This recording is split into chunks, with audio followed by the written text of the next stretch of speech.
as we welcome in our insider from the Insiders, James Ham. James, you were at the press conference today. Scott Perry introduced as the newest general manager of the Sacramento Kings. Your takeaways, or let's start your first impressions of Scott Perry and the press conference. Of course, it's not your first impressions of Scott Perry. He was here before. You covered him, as that was acknowledged during the press conference. But your first impressions of him now as the general manager. Yeah, you know what? Like, look, I think that when you look at when Vivek brings in somebody new, and, this is, I don't know, was it the fourth front office we've had, right? Pete D'Alessandro, followed by Vlade, followed by Monty and Wes, and now, of course, where we're at with Scott. I think that there's always like a year or two where Vivek does his best to be hands off. I'm like, he's gonna be in Scott's ear all the time. Like I know, like calling Monty McNair 2-3 times a day, every day, right? Like he's gonna have to deal. Scott's gonna have to deal with the same thing. But at the same time, I've always felt like early on, with whether it's a GM or it's a coach, that Vivek does actually like give someone an opportunity to put their stamp on something. Mm-hmm. Whether it's, again, Monty McNair getting to choose which head coach he wanted to hire last time around, whether it was Mike Brown or Mark Jackson or one of the other coaches that they brought in. I've always felt that there's always that opportunity for someone to really make a big impact early on. And if you can build positive momentum, I think it keeps Vivek at bay a little bit. And so I'm hoping that that's what we're going to see from Scott. I really like him. I've said this before, and, I think he's a great communicator. I think people saw in the press conference today, what I've seen of him is just his like command of the room, his ability to almost like lull you in a little bit with his charm. His Southern accent and everything. He's just like a very nice dude, a cool dude. Mm-hmm. And I think everybody gets that right away. He's also a guy who's had a lot of success in the league. And so I'm excited to see where he goes from here, because he's got a lot of work to do. Yeah, I know a lot of the talk around here, and understandably so, because the team isn't winning and he's the owner and all this other stuff is, do all this stuff, so Vivek leaves you alone. But how about do all this stuff so you win? Like, there's too much emphasis on that. Like, make the right decisions, get this team going in a positive way, whether that's making the playoffs or whether that's acquiring young talent and all this other stuff. Get them going in a positive way, because that's what's best for the team, not in the organization, not because we don't want Vivek involved. Like, Vivek, if I could be wrong, but if Vivek wouldn't have been involved, if Monty was doing a better job, and maybe he would have, I don't know. But they like that seems to be like kind of what you talk about. Like, it gives you an opportunity to do a good job and show some results. And if you don't, that's where his downfall becomes, is he wants to incorporate him stuff. But if you're doing a good job and things are working and they're winning basketball games, seems like everything might be cool. So make the right moves, do what you got to do, just so you win. Like, just so you're doing what you're supposed to do. Yeah, I think that, Vivek becomes more and more visible as things go further and further south. And maybe that's because some of the people that he's hired become less and less visible as things go south. And so it just makes it seem like he's more part of it. But I would tell people, like, straight up, like, Vivek has his like hands on every single thing that's going on. Like, he is like in it all the time. We just hear more about the negative of it when things start to go really south. And that's not to say, like, that he's going to give Scott Perry a blank check to go do whatever he wants. I don't think that that's going to be the case. But I do think that Scott is going to have some leeway that even like guys like Monty and Wes probably didn't. Even a guy like Vlade, because, while everyone likes Vlade, he didn't have the overall experience. Like, Scott walks in with cachet. Mm-hmm. Like, he's a guy that it's not just, you have to look at like the ties that we've seen with Joe Dumars, like the Joe Dumars like arrival in Sacramento. It's part of the Scott Perry situation. Scott Perry and and Joe Dumars worked together with the Pistons, like that's how all of a sudden Joe Dumars is part of the Sacramento story. And so, like, look, I think this is a guy who has a vision. He knows exactly what his goal is to build a sustainable winner here. And I think if we go back to 2017 and just look at that small snippet, you saw a plan. And, it's easy to pick it apart afterwards and say, well, two or three of your draft picks didn't work out. The free agent signings that you went out and got really didn't have the impact that you thought they might, whether George Hill lived up to his end of the bargain, or, year two of Zebo, where they just told Zebo, go ahead and leave. We don't need you here. That's one thing. But I think there's something to, like, when you're trying to build something, you have to be there long enough to see through, like, step 1, step 2, step 3. And unfortunately, Scott wasn't here for that. So, like, again, I live in a lake community where everything is done in, like, weird ways. And we had a guy who came in who's a general manager of the lake, and he set up a contract where every year, like, all the main roads would get repaved or whatever. And then every year, every, like, 3 years, every side street would get redone, right? Well, then he had to leave and went to go do a military commitment. He came back, they broke the contract, all the roads look like hell, and everyone's like, well, what happened to that contract? It's like, well, you didn't see it through. And that's exactly what I kind of feel like what we saw from Scott Perry's first time around, is that you just didn't he wasn't here long enough to see it through, but also the people who were left there to sort of continue what he was building just did not continue the build that they should have built. Because, we get to the second year, and that's when you see that team take off, the young team that wins 39 games under Dave Yeager. Well, that team is set up to find some success because George Hill and Vince Carter and Zach Randolph were in the locker room the year before teaching 10 first and second year players how to be adults, how to be NBA basketball players, and how to handle yourself. So we see the success the next year, but again, then the whole Brandon Williams thing happens, and Dave Yeager gets fired, and everything changes direction again. So Scott has a chance to see this through. He said something today that I really liked. He talked about his 3-month job interview that he had 8 years ago. Mm-hmm. And there were people who had an issue with the process. They had an issue with the way that this all came about for Sacramento. The very quick firing of Monty McNair following the loss to the Dallas Mavericks, and then the very, very quick hiring of Scott Perry essentially the next day. Did that idea of, yeah, he's been here. Yeah, I guess maybe in a roundabout way, he did interview for this job for 3 months. Like, did that give, and I don't feel like you were one of the people who were really critical of the decision to do it this way, but do you think that gave anyone any comfort? Like, they didn't just draw a name out of a hat. Like, they know this guy and they know what he can do. That's why they picked him. That's why they moved on to him so quickly. Yeah. Okay. So I'll say this, like, Scott Perry's name's been floating around in Sacramento for like 6 weeks. Sure. Monty McNair potentially going back to the Houston Rockets to work, where he came from. He spent 13 years with the Rockets.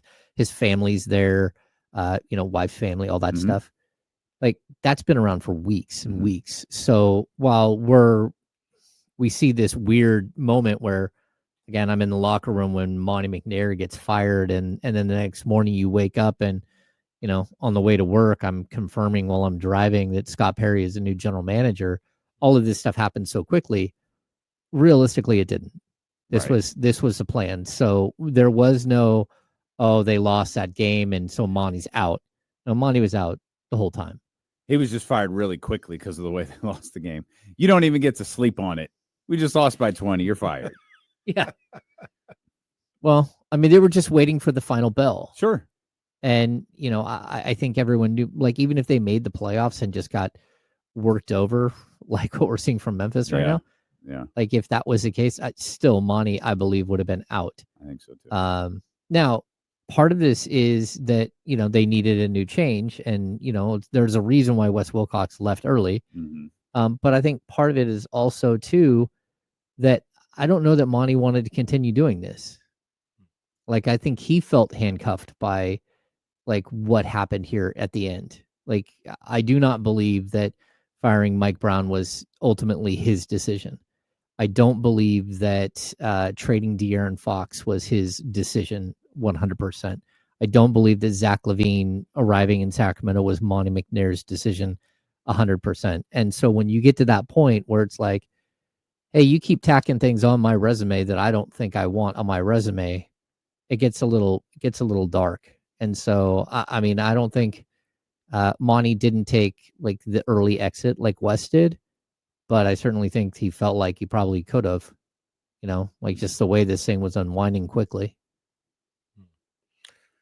Do you think Vivek looks at Scott Perry as the one that got away and now he's back? Because I feel like Scott Perry is the right person for this job, for this franchise, for this owner. Maybe, it's different in other places, but in this situation, I think Scott Perry is perfect for that. And I thought he was on the fast track to being perfect for it the first time he came through Sacramento.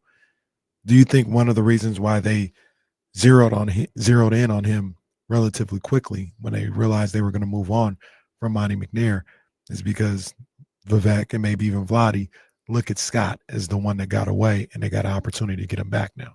Yeah, I think that that's part of it. I mean, you had Scott here for such a short period of time, but in that time period, what he did was he showed everybody what a functional front office is supposed to look like. And how, again, this isn't a knock on Vlade. They hired Vlade, who had zero experience working in a front office. And then he brought in Peja, and then they brought in Ken Catanella. And again, Ken is like the numbers guy. He's the guy who's working these contracts and fine-tuning the salary cap and all that stuff. Peja is like the sounding board for Vlade. And then Vlade is supposed to run this thing. But what you don't understand is that the workings of an NBA front office are very much like running an office like this. There are like 6 different departments that you as a general manager need to control, or as a head of basketball operations need to control. And that's why we saw like this division of labor over the last couple of years between Monty McNair and Wes Wilcox. Wes would do all the business side, and Monty would do all the analytics side and run the analytics team and run some of the scouts and stuff like that. But they would talk about basketball while Wes is realistically running like a gigantic business, because under the heading of this is like your strength and conditioning coach. It's your full medical staff. It's your coaching staff. It's your media relations staff. It's the cook, the chef that works for the team. It's the masseuses that work for it's a fully functioning business, that not just the business of owning the Kings or, like selling tickets and stuff. That has nothing to do with this. What I'm talking about is like a giant practice facility filled with like 6 different departments of people, just like what we have here, where we have different shows and we have a sales team and we have a marketing team, and then we have all these bosses and stuff. Everybody has their role. But the problem the Kings had under Vlade is that Vlade is not really a business guy. He's not someone who's running all this stuff. So they used guys like Mike Bratz to do that originally. And then they brought in Brandon Williams, which ended up being a disaster. But that's what Scott can do. But he's also a basketball mind on top of that. And so I think he's going to have a couple of roles here. But I feel like he's going to be the guy who's in charge of everything. And the guy who's underneath him, whoever he hires to be his assistant GMs, whether it's 1 or 2, or they bring in a director of player personnel or whatever, all of those pieces are going to be attached to Scott in some way. They're going to be people that he trusts, that he believes in, that have been in the business. And that's not to say that one of the guys or 2 of the guys that are here right now won't, make the cut. But like the inner workings of that franchise need to be on the basketball side. Scott Perry has to be the one who hires those people and has trust in those people, just like Doug Christie should be the guy, if he's going to be the head coach, who hires his assistants and has trust in what's happening there. The Jump Shot Jackpot giveaway is courtesy of Folsom Lake Chrysler Dodge Jeep Ram. Head over to ESPN 1320 right now and enter the keyword Kings. Enter the keyword Kings right now over at ESPN1320.com for your chance to win a $500 e-Visa gift card. Again, enter the keyword Kings over at ESPN1320.com. It's the Jump Shot Jackpot giveaway courtesy of Folsom Lake Chrysler, Dodge, Jeep, Ram, home of the big guy, Vince Bloom. Big deal that Vivek wasn't front and center today, Hammer? What's that? Big deal that Vivek wasn't front and center today? I thought it was interesting that he wasn't there at all. Like, to be honest, I think it would have been a distraction, but I kind of feel like this was Scott Perry's moment. And if you're going to empower him and put him out in front of everybody, that's it. But, like, I don't miss the days of Vivek having his own nameplate up there and being part of, because I think, especially at this point, it would have been a distraction. It kind of would have felt like, if we had Vivek there, it would have really felt like that weird press conference we had before they announced, before we got like Zach Levine and Jonas Valanciunas for a press conference. We had that other Monty McNair press conference where he explained the firing of Mike Brown 6 weeks earlier. I feel like it would have like completely derailed the press conference today, because if Vivek's up there, then anything is fair game. And there's plenty that you could hit him with, and all of a sudden Scott becomes a secondary person in a very, very weird and potentially ugly, like, sort of discussion with an owner. Yeah, Dane brought that up. You're talking about it too. Yeah, there's no way he should have been there in this setting. You want to have a separate one, even later. I don't know if I'd even want that before Scott gets involved, but if he ever decided to talk to the local media again, which I don't think he will anytime soon, that's something that you do separately or randomly. The time to do it is when you fired Monty. Is the next morning, instead of having it break already that Scott Perry's getting hired. Is if you're going to have a Vivek Ranadive press conference, you have to do it that morning. But does that serve any positive purpose at this point with Vivek? I don't think so. Like, again, like, holding someone accountable is one thing, but like, what are you going to do? He's not stepping down. Like, I know so many people, we got to move. We got to get a new owner. You got to sell. Like, I don't live in the world where, the Kings are going to acquire Kevin Durant tomorrow. I live in a world of reality. And one of the realities that I live in is Vivek Ranadive is going to own this team until he decides he doesn't want to own it anymore, or he hands it to one of his kids, or something else happens. Like, that's the reality we live in, and that's how I move forward. And I know a lot of fans want to be angry and stuff about that, but again, I don't know when we'll talk to him, because anyone watching the Phoenix Suns and Matt Ishbia go out and talk to the media. Yeah, that's a bona fide disaster every time he opens his mouth. Yeah, and it's just also one of those things where it's like, because Dirk is back in the chat and he says, and I understand people who feel this way. They want Vivek to come out and say, here was the mistake and here's what we're going to do to fix it. That's fine. And if that makes you feel better, that's cool. But if they're 30-52 next year, nobody's going to care that he said, here was the mistake and here's what we're going to do to fix it. Just like him not speaking and they go 52-30. Nobody gonna care that he didn't speak. Like, it's, and it's just, maybe it's just me. I don't want to project my feelings on others, but it is about whether they win or lose, not all the fluff on the side. I think another thing fans sometimes forget is sometimes reality isn't as fun as the fantasy you created. You know what I mean? Like, the reality of it. Look, I hired a general manager. It didn't work. Oh, he's not taking accountability. What you want him to say is, okay, guys, I meddled in everything. I literally did everything wrong. I had puppets all over the place. If he's not saying what you think Vivek Ranadive is, you're not going to be happy. There is literally nothing this man could do, good or bad, to change your mind. So there's no point, James. There's no point in him being out there. And at this point, I wholeheartedly agree with James. It just would have been a distraction if he's there.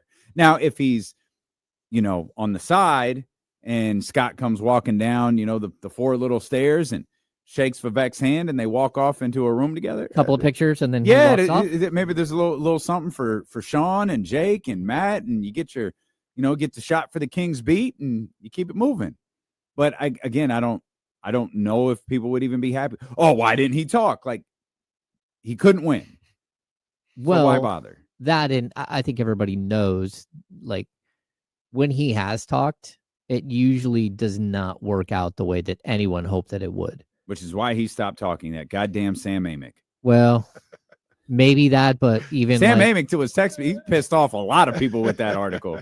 Yeah, years ago, I wrote for ESPN. I wrote he wants a jazz band leader, not a Sousa marching band leader. I sat in like his it was at old Arco 2. It was in the owner's lounge that they had built, and it's like all white couches. I felt like I was at Damien's house again, and okay. Except for the all white leather couches. It was like you're just sitting there like, oh, this is pretty cool. And he just sat there, and I tried to like maneuver him around to like move away from what he was saying, because I thought that there was more there, and I thought he also didn't realize how badly it was coming across, and there was no moving him, and like he has a very, very interesting way about him.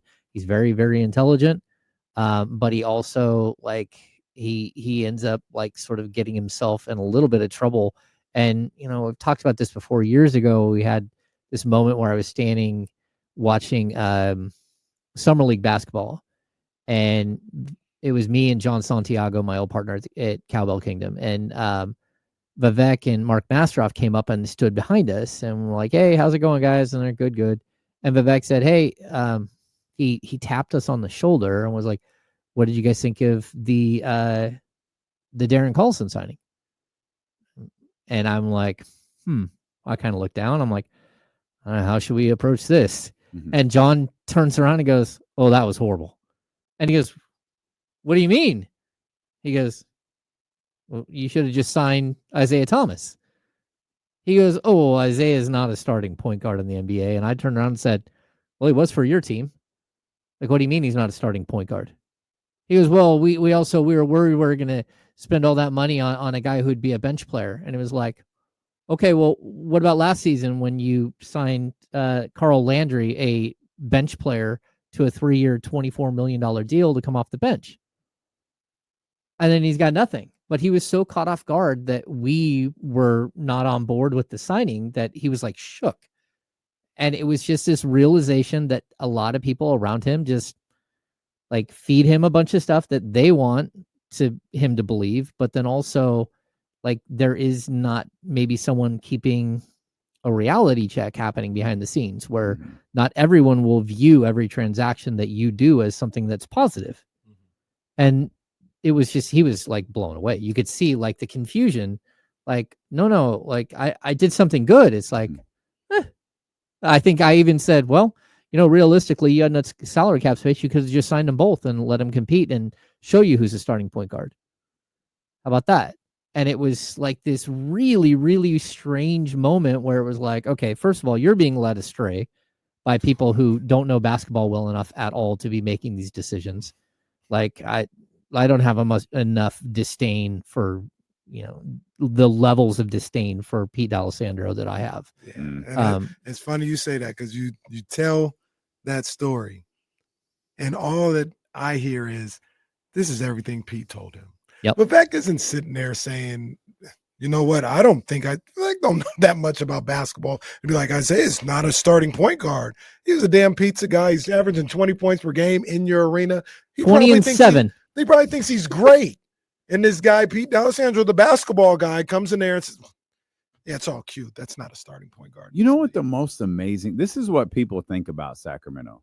The most amazing thing about Pete D'Alessandro to me, he got another job. He got 2 more jobs. He's with the Orlando Magic right now. And he was with who's he with? No, he was with Denver when they hired Mike. Denver, that's right. Denver to Orlando. Yeah. This man he kept getting employed. That's how lowly people think of Sacramento and this franchise and Vivek Ranadive. Well, it can't be Pete's fault. It can't be Pete's fault. So we'll hire him to run our Denver Nuggets team or our Orlando Magic team or whoever. Well, I'll also tell you that, I mean, that was his first, after his first year on the job, Vivek. He had just bought the team the year before. So again, he's gotten better about either not espousing those types of like ideas in front of people, or he's just never, like, nobody puts a camera in his face anymore because we're kind of, like, there's always someone with him to make sure that doesn't happen. So yeah, again, like, you're going to make mistakes, especially as like a young owner when you're first taking over a team. And I think that was the first one that was just like, holy cow, you made a colossal mistake. And then, like, you don't know how to get out of it sometimes. That guy did everything wrong. Feels like it. What did Pete do right? Oh, man. He even didn't he hold a I could didn't be he wrong. hold a town hall after the Mike Malone firing? He went on the radio and did a town hall with hand-picked questionnaire with fans to ask questions. Didn't he? I mean, I'm pretty sure he was calling fans. Come on, man. Oh, no. He got on Come on, man. he got on the bus. The Kings used to run a bus where they would load up a bunch of season ticket holders and drive them to the games at Golden State. That's what we're working on here. He got on that bus with the fans and then started talking trash about Isaiah Thomas while he was still on the team to the fans on the bus. So yeah, This guy was a bum. The He levels was a of certified bum. the levels of, like, I can be a hothead. You guys know that. I don't know when someone is lying to you and they know that what they're saying is a lie, but they keep telling it to you, even though they know that you know. Mhm. Like, there's no question. And you're just looking at them like, yeah, go All ahead. right, all right, pal. I'm about to put you in a headlock. I'm literally about to put you in a headlock and like noogie your Gru looking head. Like, he really found ways to, like, new levels to get under your skin. Yeah. That's crazy. That is Absolutely crazy. incredible. Stop listening to those people. Please. The other, I think another key moment that I think a lot of people were trying to decipher, and everyone was deciphering it differently, was his discussions about the hiring process for the head coach. Mm-hmm. He did not commit to Doug Christie. He did not commit to a coaching search. He said there's a couple of guys that he's talked to there. He said his phone's been ringing. Yep. And there are people who want this job. But he also said he expects to make a decision within the next week or so, which to me eliminates the idea of a long coaching search. What was your first thought when he dropped those particular lines? It's tough because, like, you have to go back and, like, look at who's been a coach with him before at whatever stop. Is there a coach that he's fully connected with that he would just go, hey, I'm going to bring him in? Mm-hmm. There's also, again, you hear murmurs and stuff like that. There's been at least some mention in around Sacramento about potential Dave Yeager return, whether that would be as an assistant or as a head coach. But again, Dave was here in Sacramento with Scott during that 2017-18 season. And, there are a lot of people, you can love or hate Dave Yeager. But Dave Yeager is an excellent X's and O's guy, which I think is, a coach. Like, I think we all know, like, if Doug Christie's a head coach, he needs at least one and probably two coaches, lead assistants that are on his staff that have head coaching experience. And this isn't to disparage Doug at all. It's just support Doug. So, like, Jay Triano can be one of those. Whether Jay's back or not, I have no idea. Like, again, we're not to a point where you know who the head coach is, let alone who the assistants are going to be. Sure. But I do believe that, like, having head coaching experience, because it's the one thing that I know that Doug really struggled with down the stretch was, number one, he was getting any sleep at all. And a lot of that was because he didn't have 100% trust in everyone around him, because they weren't his people. They were Mike's people that were still left. And even that, he was down two lead assistants, himself and Luke Laux. So he took on a tremendous amount on himself, and that's not sustainable. Like Doug Christie can't hold up. No one can hold up under that kind of pressure in the modern NBA. Like it used to be, you had a head coach and an assistant, and then you had a trainer, and the trainer like literally planned all your travel, and like there's only 3 of you doing all of it, like coaching, taping up people, like making sure bags got on a flight, what hotel you're staying at, everything. It was just like 3 people. Now it's like there's so many people involved, but I don't think you can go back. I mean, like the running an offense, running a defense is so intricate. Having your offensive coordinator still there, but your defensive coordinator gone, your previous defensive coordinator, your defensive-minded head coach all gone. And, Doug is a defensive guy, but at the same time, he's got to run all this other stuff. There's too many things going on. So one way or another, I really hope that if Doug does get the job, that they open up the purse strings and say, okay, like you're going to need like a $2 million lead assistant, and you're going to need like a $1.5 million second assistant. It's an expensive staff. Yeah, but not when you look at what the Los Angeles Clippers do. And you got Stan Van Gundy on the staff. You got like all of these guys who are great coaches. Right. Yeah, Jeff.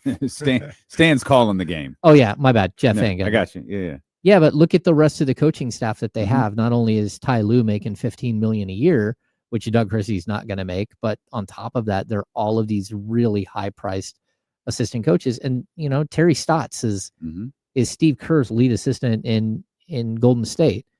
I mean, that's what it takes. You have to put your money where your mouth is. And, I get, if you don't want to go over the luxury tax, that's one thing. But like if you want to skimp on your coaching staff and stuff like that, it's just not a good way to do it. I wonder what Adrian Griffin said to Terry Stotts. It's a great question. Wonder what the hell happened there. Terry said, I'm out. I am out. This sucks. And later on, Milwaukee was like, yeah, pal, you're out. That's why I'm looking at Adrian Griffin, because like everybody was like out on that guy. Yeah. But no, you're right. You look at the Lakers. You mentioned the Clippers. That's what I was thinking of. Yeah. As well with Jeff Van Gundy. But the Lakers have a Scott Brooks on JJ Redick's coaching staff, and whoever that guy is, having that veteran. You're on a young, JJ first year head coach. That's a big deal. Yes, and it's way more than that. He has Nate McMillan on that staff, head coaching, all kinds of head coaching. Yeah. He's got Bob Byer on that staff, who's been elevated a couple of times. He's got Greg St. Jean on that staff. Like and Lindsey Harding on that staff. That's like a really, really good staff. That's what they need to do for him. And here's the deal with that. I know that's going to be, I would hope that's Doug's decision, right? Who he wants to bring on if he's the head coach. Yeah. But now you have a guy that can help you out with that, with his own relationships he has in this league. I'm just throwing out a Nate McMillan. If Doug wanted Nate McMillan, but wasn't sure or didn't have contact, hey, Nate, you want? I'm gonna talk to Nate right now. We're gonna talk right now. You've got that guy there to help you along with that process as well, and that has those relationships. Once again, no disrespect to the man, but Monty McNair's not calling up Nate McMillan and being like, Nate, hey, you're my guy. We got something cooking over here. Yeah, come on down to Sacramento. Scott Perry is that type of guy that if it's needed, maybe Doug doesn't need it at all. Or whoever the coach is doesn't need it at all. But if it's needed, you have that type of support system around you. Yeah, and I think, we don't know if Alvin's going to be back either. But I sure hope so. If Alvin's another guy who has like a Rolodex of names. Yeah. And again, we're talking about he talks to all of them before the games. Oh yeah. Every single one of them. I want Alvin back, and I don't want his role to change at all. None. Just be the guy who walks around courtside before games and looks cool. Yeah, every time. He's the coolest cat ever. Yeah. So the Clippers coaching staff, as Jay Larinaga, it's got Larry Drew, Jeff Van Gundy, Brendan O'Connor, Brian Shaw. That's what we're talking about. Shaw, yeah. Like a bunch of head coaching experience, whether it's at the G League level or the NBA level, guys with like tons and tons of experience. That's why that would really help Doug in this process. I think there are two different ways you build staffs. We've talked about this before. Like I always thought that like George Karl had a bunch of dudes who none of which were going to be head coaches, but they were all George Karl disciples, right? That's one way. Then like Yeager had a bunch of guys who weren't head coaches either. Yeah, Dave. Good coaches, yes, great guys, but not. They were all of his the coaches he coached against in the minor leagues. So like they were all very, very close. They all had a very like really tight bond with all of them. And that was really nice because they were all in lockstep. So if you wanted to go talk to Big Bob Thornton, you could just walk over and talk. Those guys were great. Yeah. Yeah. I mean, the one, I guess Elston was on his staff. And Dwayne Tickner. Yeah. Yep. But again, there was a trust level that Dave had with those guys that he was okay with you talking to them because he knew you weren't going to go, behind your back and say something weird. Dwayne Tickner's going to tell you a story from 20 years ago for 40 minutes. He's not going to give you any trade secrets. And off the charts. Oh, it's incredible. Oh, yeah. There's so many twists and turns in a Dwayne Tickner story. It's crazy. Oh, yeah, totally. But then we get to Luke Somebody's Walton. dying by the end of the story. Trust me. Somebody's dead. Yeah. But when we got to Luke Walton, Luke had done that exact same thing in LA and got torched by LA media for bringing in his friends. So when he got to Sacramento, he didn't want to do Bunch of randos. Yeah, he brought what was his name? Jesse Mermes with him, but that was it. And everyone else was new, and they were so awkward and out of sync with each other from the beginning. Luke, did Lindsay join Luke? Yeah. Luke had his agent, when he was putting together his staff, call a friend of mine at Wasserman who handles. Well, he was at Wasserman. So that checks out. Handles the top women's athletes, broadcasters, all this stuff. He wanted a woman on his staff, but he didn't know who. Like he had no idea who to put on that staff. So he was asking people, which it just shows you the level that he was going through to put together his staff. He was literally trying to add people he didn't know. Yeah. He's like, I want a woman on the staff, but I don't know one. I don't know who it could be. Like, can you help? And it's not at all to suggest that Lindsay's not, it's just that's how she wound up here is she was recommended by someone. Luke didn't know her. Luke had no idea who to hire for that position. Well, remember they brought in Igor Kokoskov. I remember that for a season, right? And then he left. And just like that whole entire staff was just odd. And is he back? Kokoskov's back in the NBA, right? Yeah, he came back. Like he took a year off and then came back. They had Stacey Ogman on that staff. I forgot, and Bob Byer was on that staff as well. But then the next year, his staff is totally different. And again, that's where like continuity of staff actually matters. And that's where, again, like having Doug Christie take over a team mid-season, but a team filled with Mike Brown's coaches was very difficult. Like, Leandro Barbosa being there and, Doug makes friends and all that stuff. But I was going to say, if I thought there was one guy he was close to, I would have thought it would have been Barbosa. I think him and Barbosa got really close because they were on the road with Sabonis all the time. Yeah. Yeah. So, and when Doug was out working out Sabonis, Barbosa was always the other coach out there with him. Yep. And then even when Doug took the job, Leandro had quad surgery. He tore his quad and missed a bunch of time. And then on top of that, he had a personal issue that took him out of the country for a little bit. So even down the stretch, there were times where Leandro wasn't available, or even if he was available, he had like a full length leg brace. Like, he was like immobilized. So, so just like it's very difficult as a new coach to step into in mid-season, especially a first-time head coach. But then you add in all these other pieces, like, again, Luke Lauk's leaving. You add in the fact that, this was Mike's staff and Doug was a holdover from a different staff. So there's always going to be a little awkwardness there. Like there were too many things stacked up against him. So I kind of want to see what Doug looks like with like a full summer and a full training staff and a full coaching staff and helping make some of the decisions on, what players you might go after. And, we hear these things like, oh, Mike Brown didn't want player X or player Y, and you're like, okay, well, Doug Christie should have some of the same small amount of input. And it's not like, hey, Mike doesn't want player X, so we're not going to go get that player. It was like, hey, Mike says he would prefer not that player, but if you go get that player, he's still going to coach him. So I think a lot of that is like a misconception. We'll come back. We've got a lot more to talk about with our insider from the insiders, our man James Ham here. Busy day, Sacramento Kings basketball. Scott Perry introduced as the new general manager of the Sacramento Kings. We'll talk more about that when D'Lo and Casey return here on Sacramento Sports Leader, ESPN 1320. We'll be back in like 2 seconds.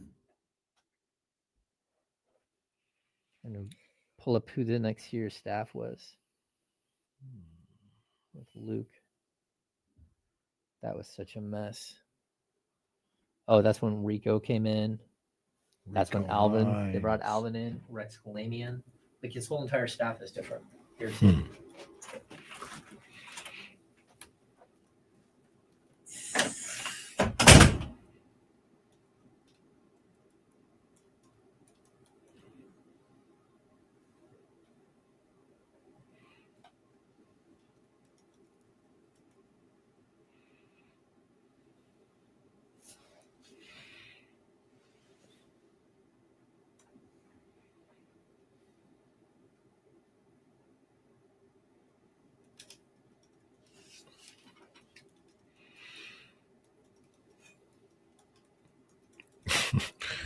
What the hell's going on now? The local guy says Kings fans are turning on Sam Amick. Oh, no. What's Sam do? I have no idea. Don't do that, guys. Don't do that. Like Pat, don't say Jack. Did Sam write something? Got the Athletic right here.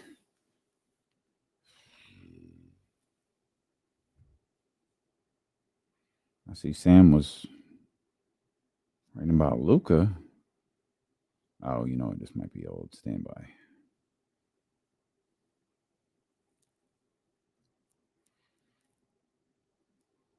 Roddy, what's going on? What's Sam do?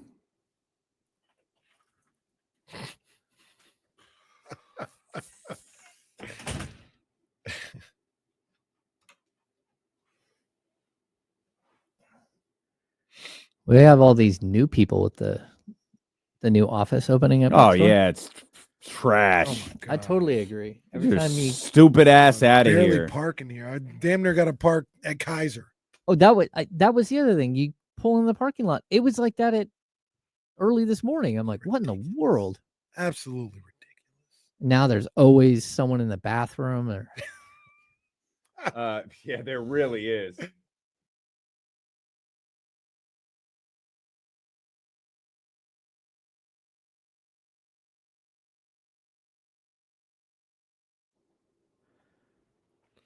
oh, and I'm not here next Friday. Okay. I'm in Disney. Nice. Yeah. Sweet.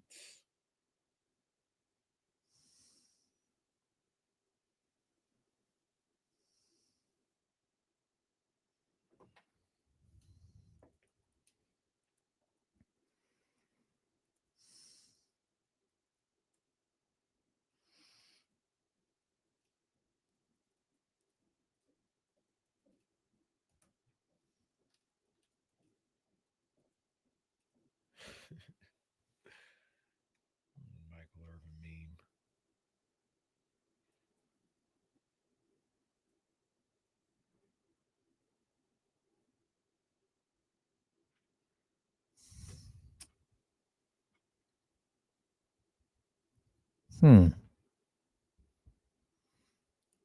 Is there an Odyssey spot in Natomas? An Odyssey spot like what? What do we have at the Odyssey spot in the Tome? I don't even know what that means. I don't know what you're talking about, sir. I don't either. Try again, Manny. I have no idea.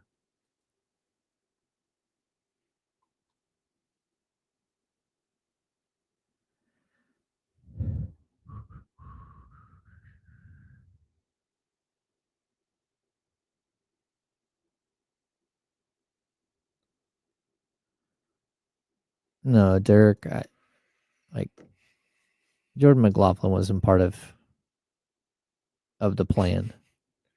He's on a 1-year veteran minimum deal. And then like when he got to Sacramento, they were like, "Holy cow, you're not very big." Like The hell did that? Like, what did they just meet? Yeah. Oh, man. Jesus. That was an eventful commercial break for a variety of reasons. Sorry about that. No, but it's fine. No, James. it wasn't your fault. It wasn't your fault. Monty's. It wasn't your fault. James, you've been through Oh, it. hold on, Sasha, breakaway. Throw it down, big man. Sasha's on fire. Olympiacos up by 19. Wow. Watching Sasha Vezenkov over here. He's up to 18 points here in the third He's like, quarter. He just got named all Europe. First What is team. it? oh, he's Dolphin, probably I going to be don't know. EuroLeague MVP or one of them. Like, let's do it. Did Sasha fail in the NBA or did the NBA fail Sasha? And the NBA means Mike Brown. Yeah. No, because like the Kings have a lot of people who work on training things, and it was just very apparent, like very quickly, that he was not up to NBA athleticism. And I think he could play, but just it was always going to be like spot minutes, and it always have to be situational, and it always have to be along like the right guy next to him. And it's just really tough when, your backup centers just aren't good enough at that point, and you don't have a small forward to bring off the bench, 6'8", 6'9", long and athletic, to put alongside him to hide some of his deficiencies. Yeah, I don't think he was in the right position to succeed, but I just don't think he was quick enough laterally or anything else to like stick in the league. I think he made the right decision for himself to take the $6 million to come over here to check it out and to go, okay, I'll walk away and go back over there and be a superstar again. And maybe he wasn't, but I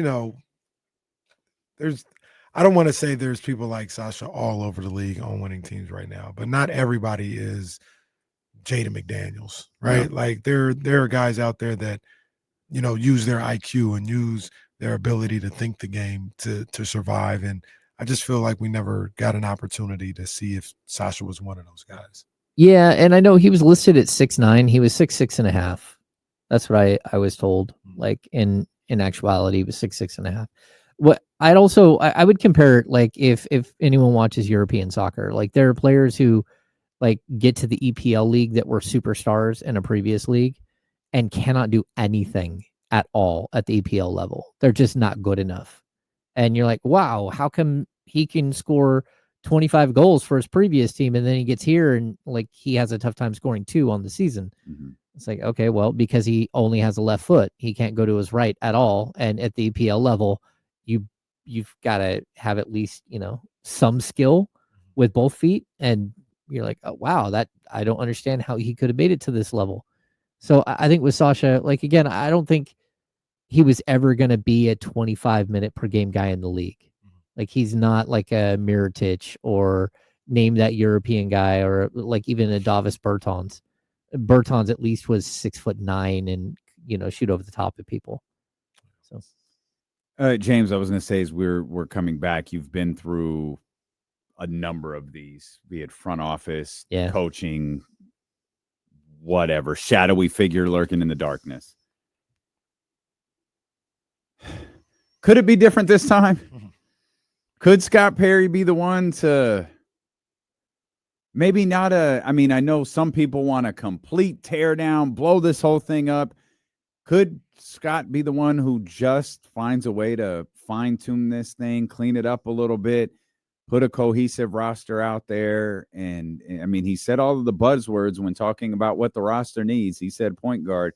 He said athleticism on the wings. He said all of the things that make Kings fans get goosebumps. Could he be the one? I think so. Like, look, I think every step of the way you have to learn from, the previous experience. And I don't think that like the Wes and Monty, like the way that Monty and Wes left this team right now, it feels like super top heavy because you have a couple of $40 million players, and it feels like it's a bunch of bad fits, right? And that's why I think basketball people should make basketball decisions, because basketball people should be able to see how a player fits without having to put them next to each other. Or they could just go back and watch clips of the Chicago Bulls for 3 years and figure out whether something would work or not. Just saying. That's why basketball people should be making basketball decisions. And those decisions, when it comes to whether you're trading a star player or not, should be made by people who are going to be there long term to deal with the ramifications of that, and that have an idea of how to clear up the mess that was made by that.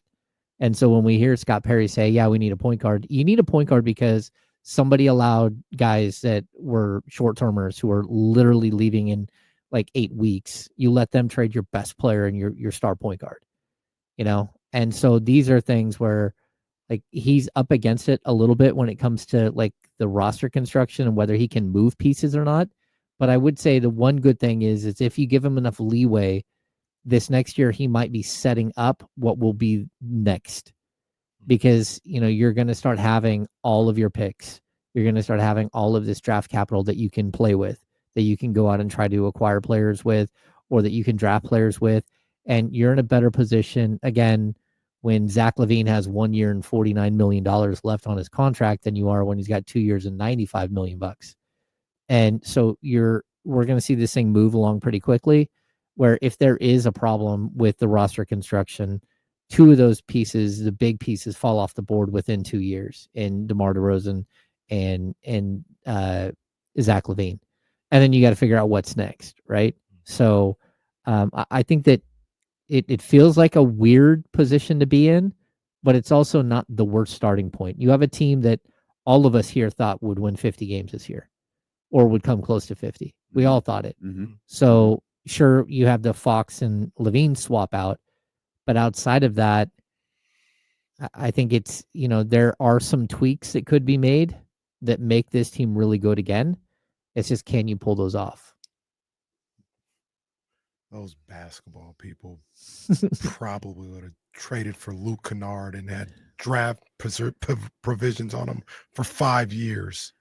Yeah. They didn't do a lot right. And those are the basketball guys. Did Scott Perry say anything that we haven't touched on that kind of stuck out to you? And I was like, oh, that's an interesting. You didn't have to feel good or bad about it, but that's interesting is the way he said that. But no, I think him saying that he's going to have like that Vivek has put his power behind him.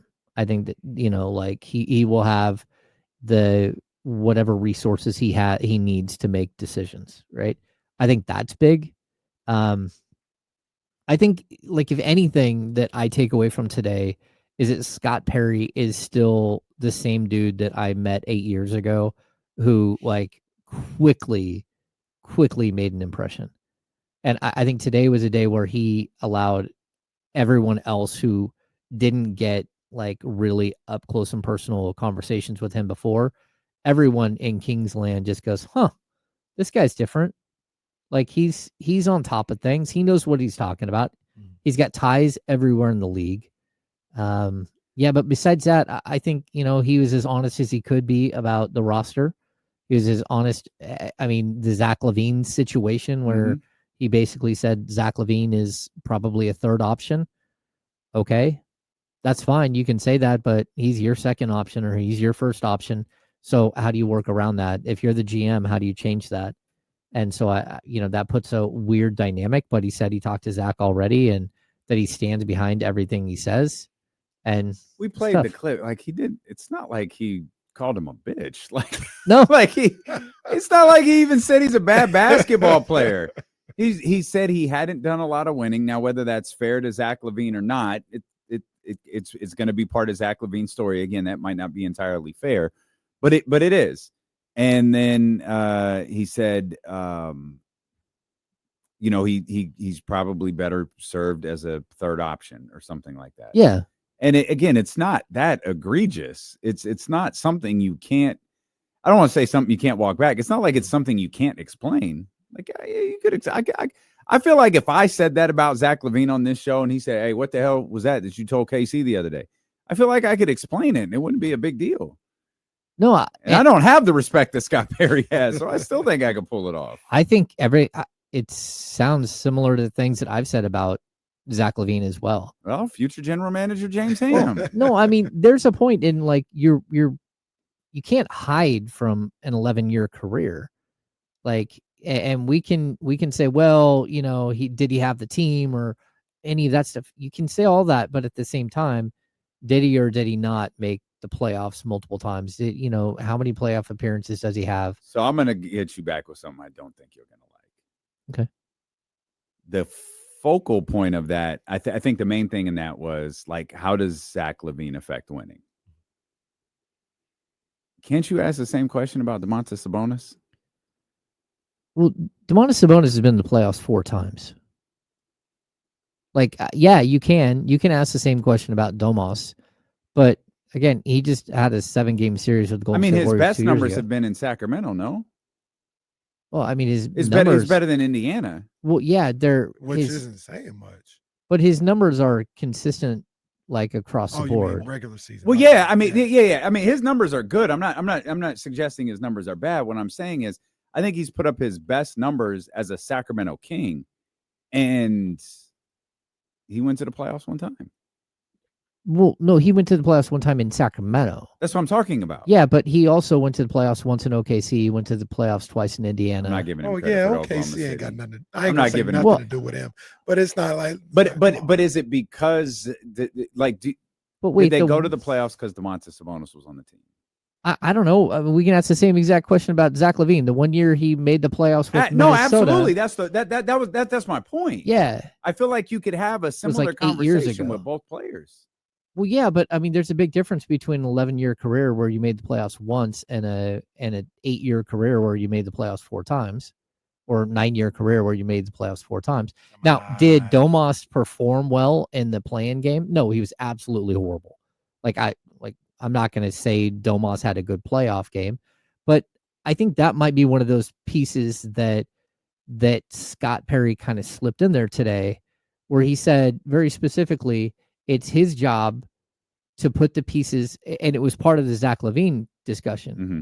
It's his job to put the pieces around the players that they have to support them the right way. That's like basketball basics 101. You can't go into a trade deadline knowing that you cannot compete you don't have enough depth at the 3 and the 4, and come out of a trade deadline with Kessler Edwards where a team gave you a 2nd-round pick so they could save on the luxury tax dollar to give you Kessler Edwards. That can't be your only move. And that's where, for me, like the holes and the problems with this roster, they just seem so simple to fix that the fact that they were not able to fix them, I don't understand it. When they ain't had the right guy for the job. Well, no, at the end of the day, that's what it appeared. But he was also the guy who was able to turn a team around that hadn't made the playoffs for 16 consecutive years and make them into a playoff team. Like the moves that he made to build Beam Team 1, spectacular. You're just sitting back going, why did you not continue your build? It's like you built like this really cool thing and then you just left it outside for it to get oxidized and fall apart and get rained on and sun beat down on it and get all cracked and stuff. You're like, what exactly just happened? You're not wrong. I'm not picking a fight. Mm-hmm. I refuse. I'm a lover, not a fighter. That's right. You see the same thing I see, probably. Go ahead. No, you go ahead. No. Let's say this. Let's say this. What if OKC? Come on, man. What if you put in a pool, but then you never put any chemicals in the pool, and the cool furniture that you bought to put around the pool, Damian, the cool furniture that you put around the pool, you don't cover up, you leave it out in the rain, and then 2 years in, you're like, hey, why does that look so bad? How come my cool pool doesn't look nearly as good as it did before? Because you didn't do the basic maintenance to take care of the stuff that you did. That's fine. Did Chicago do that? for Zach LaVine? What, like put things around Well, him? yeah. So the whole point was, I feel like you can make similar arguments about both guys. My frustration level with Domas is extremely high. Clearly, you pulled up the playoff stats too. I am of the belief that Domas, I lived through the Warriors series. We said in real time, Domas is not playing as bad as you're making it out to be. Of course, the offensive rebounding thing happened. That game 7 happened. That's tough. You can't. This is a 16-11 series. Mhm.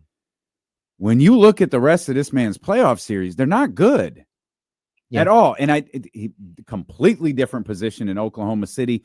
He played pretty well his first playoff appearance with the Pacers. Just the point is, isn't that the case with any, top tier basketball player? When you're talking about being a 1 or even a 2, you have to have the right guys around him or them. Well, yeah, I think you do have to have the right. And I'm not trying to players argue around your him. point that they didn't do enough for Domas and build this team out right. That's not the point I'm trying to argue. I'm just, like I said, my frustration level with Domas is high. I think the thing that I got caught up on a little bit earlier is Scott Perry said in that statement about Zach LaVine about putting the right people around him so his strengths can be magnified. And that's perfectly fair. And that's the same thing that we say about Domas, but we look at Domas and all these rose-colored glasses when we say we got to put stuff around him. But when we talk about putting things around Zach LaVine, it's, well, you got to make up for, his deficiencies all the time. And I think they're closer to the same. Like, just like Zach LaVine's strengths is scoring. All right, put some guys that defend around him, or put some guys that pass around him. Domantas Sabonis' strength is not scoring, but he can pass. He can do all this other stuff. Put some scorers around him. I think it's all about team building, and it's not that one guy is just this big problem that you got to work around, and this other guy is somebody that you should build around. That's how it comes off. Well, yeah, I think that there's also a problem that you can't have too many guys in your starting lineup or on your roster that have to have like coverage in a specific way. So, like when we talk about Domas and we talk about Zach LaVine, the players that fit alongside those guys realistically aren't different. You need long and athletic defenders because Zach isn't a great on-ball defender and team defender at the shooting guard position, and Domas doesn't have the length and athleticism to block shots, right? So if you're going to have Zach LaVine get blown by, what you don't need is for a center that can't block a shot backing him up. That's where, again, I think there are plenty of ways in which Zach LaVine works in the NBA. One of which is to have a shot blocking center. Now, the problem is that's not who your center is. So that means you have to go find guys at the 3 and the 4 that can provide that same depth. And it's just like when you look at Domas, in order to maximize Domas, you have to have a 4 or a 5 or even a 3 next to him that can block shots, that can be an eraser, that are defensive specialists. Like people could argue with me on this, but OKC with Domas would be incredible. Because Chet Holmgren can disguise so many of the issues that Domas might have. And the same thing for Domas. Domas is a much better passer, much more physical player. He can bully people around where Chet can't and get shoved around.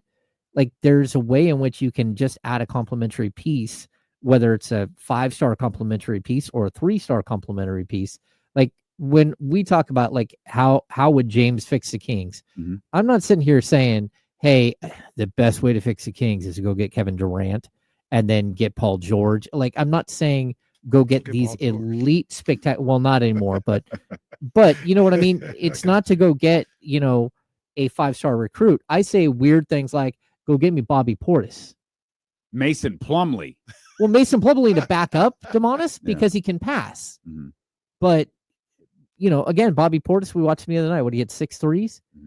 You need a mean dude who can rebound, who can hit a 3, and who can block a shot. 6 threes, 4 potential fist fights. Yeah. And who doesn't mind mixing it up. But I think that's the point. You talked about it. They both need like 2 or 3 better people around them to be effective. Well, one is looked at as a problem, and one is looked at as just you build around them. Yeah. That's the perception of the two is where I don't. I understand what you're saying. I love Domas. He's very, very good. I think he's capable of so much more than what he does. And I get cussed out when I told him to do it. I don't know. No, you don't think he's capable of doing more? He's capable of being a 20-plus point per game scorer. He just doesn't. Yeah. He just won't. To me, what was it? He was like 20 this year. He was like 19. Yeah. So it's not really taking a step to say he could be 22. Yeah. But like he could be even more than he is, in my opinion. He just doesn't. He likes to play basketball differently.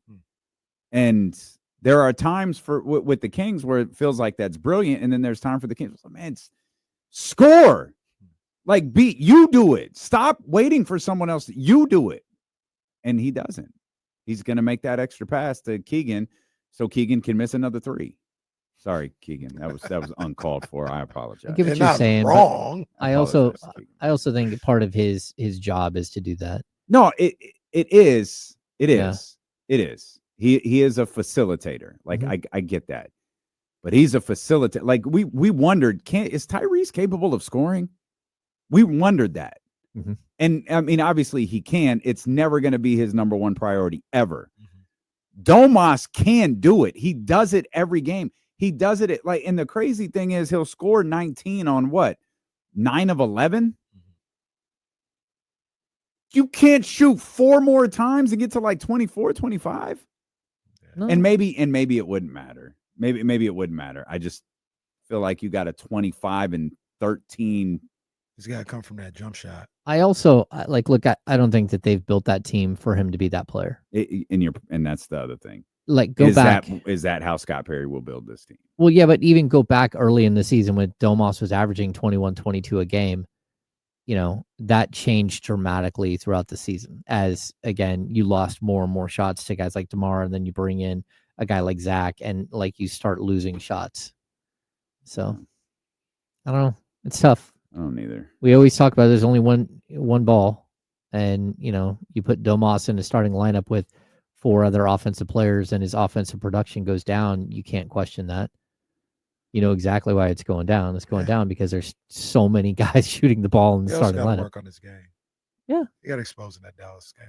James and Kyle have the next keyword you need for the Jump Shot Jackpot giveaway coming up at 11 a.m. tomorrow. Also, a special edition of the Insiders tomorrow at 4 o'clock. Yeah, from 4 to 5 on the radio. There we go. Cash Creek. Yeah, live from Cash Creek. NFL draft coverage. Who knew? There's an NFL draft tomorrow.